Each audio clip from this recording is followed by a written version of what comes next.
নমস্কাৰ সন্মানীয় কৃষক বন্ধুসকল, মই হাতী মাজে আকৌ পুনৰে আপোনালোকৰ মাজলৈ উপস্থিত হলোহি। আজি মোৰ এনেকুৱা ধৰণৰ শিপা পঠোৱাৰ তাৰমানে পাৰ্চেলটো আজি পঠিয়াই দিম যোৰহাটলৈ। তো আজি যোৰহাট অপূৰ্ব দালৈ মই আজি শিপাকেইটা পঠিয়াই আছোঁ। মতা মাইকী উভয় পঠিয়াই আছোঁ আৰু হাইব্ৰিড পটলৰ ধৰণবিলাক চাওক। ইফালে মতাকেইটা ৰাখিছোঁ আৰু ইফালে মাইকী শিপাকেইটা ৰাখিছোঁ। তো পটলৰ ধৰণটো চাওক আপোনালোকে। লোকেল পটলৰ লগত এই পটল নিমিলে। লোকেল পটল যদি আপোনালোকে 1 বিঘা মাটিৰ পৰা 2 কুইণ্টল উঠাইছে, এনেকুৱা ধৰণৰ হাইব্ৰিড পটল আপোনালোকে 1 বিঘা মাটি লগাই চাওক, 10ৰ পৰা 12 কুইণ্টল আপোনালোকে উঠাব পাৰিব। এতিয়া কিন্তু ধুনীয়া শিপা হৈছে। যদি আপোনালোকৰ এনেকুৱা ধৰণৰ শিপাৰ প্ৰয়োজন হৈছে, মই আপোনালোকক যোগান ধৰিম।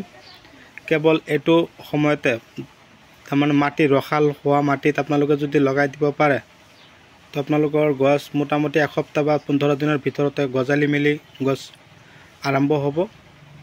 তো খেতি আমি সব খেতিয়ে কৰিছোঁ, কিন্তু আমি এবাৰ পটল খেতিটো আহক সবে মিলি এবাৰ কৰি চাওঁ।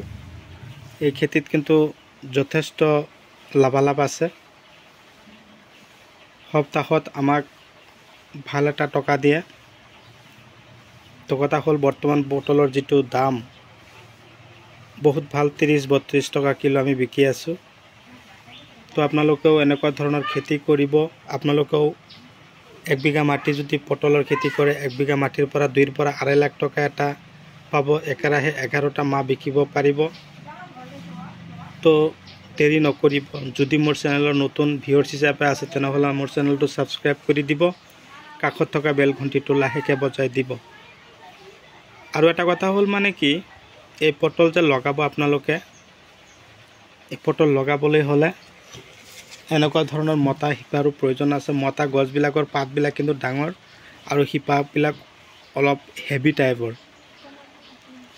আৰু এই শিপাবিলাক তাৰমানে গজালি মেলাৰ লগে লগে এই গছবিলাক কি হ'ব লাগিব, মাইকী গছবিলাকৰ ওপৰেদি বগাই যাব পৰা হ'ব লাগিব।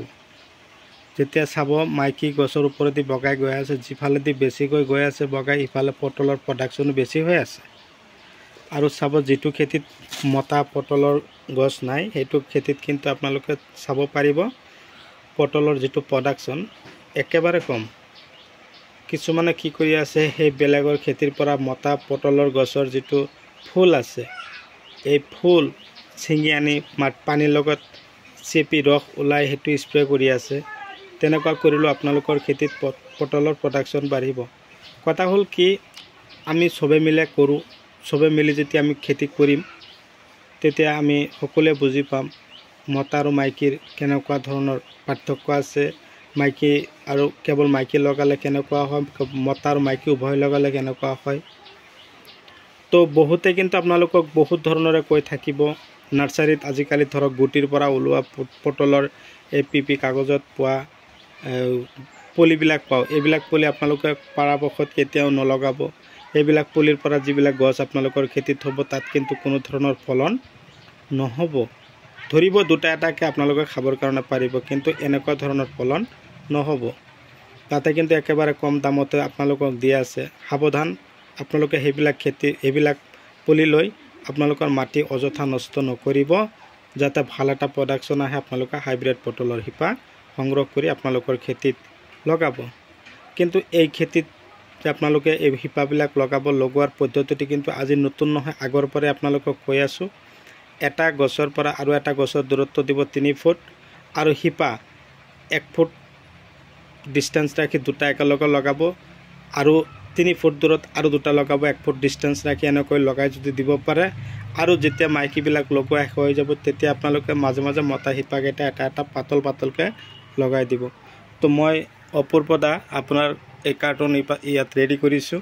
তো দাদা বাইদেউসকল, আপোনালোকৰ যদি এনেকুৱা ধৰণৰ শিপাৰ প্ৰয়োজন হৈছে, আপোনালোকে দেৰি নকৰিব। মই থাম্বনেইলত ডিছক্ৰিপশ্যনত টেগত অলৰেডি নাম্বাৰ দি দিছোঁ, তাৰ পৰা আপোনালোকে নাম্বাৰ সংগ্ৰহ কৰিব। সংগ্ৰহ কৰি আপোনালোকে মোক ফোন এটা মাৰিব। মই আপোনালোকক এনেকুৱা ধৰণৰ শিপাৰ যোগান ধৰিবৰ কাৰণে আগ্ৰহী হ'ম। তো দেৰি নকৰোঁ, ভিডিঅ' চাই কেনে পালে কমেণ্ট কৰি জনাব। যিমান পাৰে মোৰ ভিডিঅ'টো শ্বেয়াৰ কৰিব, যাতে এটা শ্বেয়াৰৰ কাৰণে আমি চবে অসমীয়া একত্ৰিত হৈ হাতে হাত মিলাই আমি খেতি কৰি আগবাঢ়ি যাব পাৰোঁ। তাৰে কামনালৈ আজিৰ ভিডিঅ' এইখিনিতে সমাপ্ত পেলাইছোঁ। পৰৱৰ্তী ভিডিঅ'ত মই পুনৰাই লগ পাম। Bye bye.